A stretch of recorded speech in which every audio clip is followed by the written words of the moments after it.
bulky electrical glove that inspired questions from nosy strangers. When I got to the bar, I smiled at the pierced, tattooed man who scooted enough to give me space at the countertop. "Seen Marty?" I asked him. Dean shook his head, rustling the chains that led from his nostrils to his ears. "Not yet, but I just got here." "Raquel?" I called out. The bartender turned around, revealing a beautiful but bearded face that tourists surreptitiously or openly stared at. "The usual, Frankie?" she asked, reaching for a wine glass. That wasn't my real name, but it was what I went by nowadays. "Not this time. I'm looking for Marty." "Hasn't been in yet," she stated.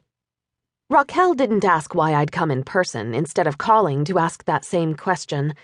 Even though all the carnies that wintered in Gibsonton pretended they didn't know about my condition, none of them except Marty ever attempted to touch me, and no matter the weather, they didn't offer me a ride when they saw me on my bicycle. I sighed. If he comes in, tell him I'm looking for him. We were supposed to start practice 2 hours ago. The off-season turned Marty from a rigidly disciplined partner into a frequent slacker.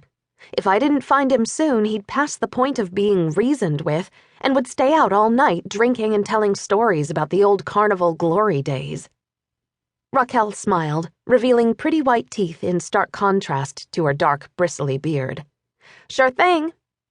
I started to walk away, but Dean tapped his beer with his fork, directing my attention back to him with the sound. "Want me to call the Tropicana and ask if Marty's there?" He had correctly guessed the next place I was headed to, but then again, Dean had known Marty longer than I had. "It's only a mile, and I need to keep my legs in shape." "They look fine to me," Dean said huskily, his gaze lingering on the limbs in question before moving over the rest of my body. Due to the heat, I only wore shorts and a tank top, so his view was pretty unrestricted. Then Dean shook his head as if to remind himself why checking me out was a bad idea. "See you around, Frankie," he finished in a brisker tone. My chest tightened with an ache that was as familiar as it was useless. Yeah, Dean knew why fantasizing about my legs, or any other part of me, was pointless, and I'd long ago accepted that there were some things I'd never have. Yet in a flash of weakness, I found myself looking at a couple who were seated at a nearby table. Their fingers were interlaced as they whispered to each other. That simple touch was something they hardly seemed aware of, but it caught my attention like a spotlight beamed onto it, turning that ache in my chest into something closer to a burn.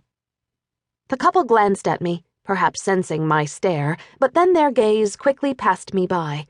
Either they hadn't noticed the scar that ran from my temple to my right hand, or they didn't find it as interesting as the lizard-scale tattoos covering Dean's entire body, Raquel's beard, JD's 8-foot height, or Katie's 14-inch waist that looked even tinier compared to her ample hips and double-D chest. It was still early, too. Most of Showtown USA's regulars didn't get here until after 9.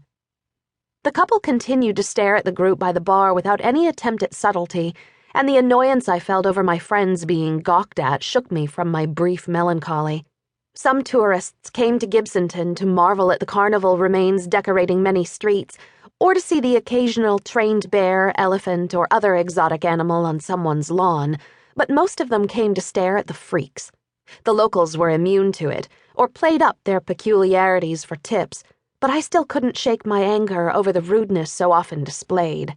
Different didn't equal subhuman, yet that's exactly how many of Gibsonton's residents were treated by passers-by.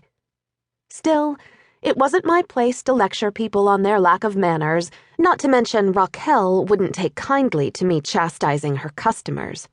With my lips compressed together, I headed to the door, startled when it flung open as I reached for it. I jumped back in time to avoid being plowed over by a man who strode through as though he owned the place, but I wasn't fast enough to prevent his hand from grazing my arm. "Ouch!" he snapped at the contact, giving me an accusing glance. "What the hell?" He didn't know it, but he was lucky. If I hadn't learned to harness some of the currents in me, or released the worst of them into lightning rods only an hour before, his experience would have been much worse. "Static electricity," I lied. "It's bad around this area." His expression said he didn't believe me, but I had nothing in my hands, and my outfit wouldn't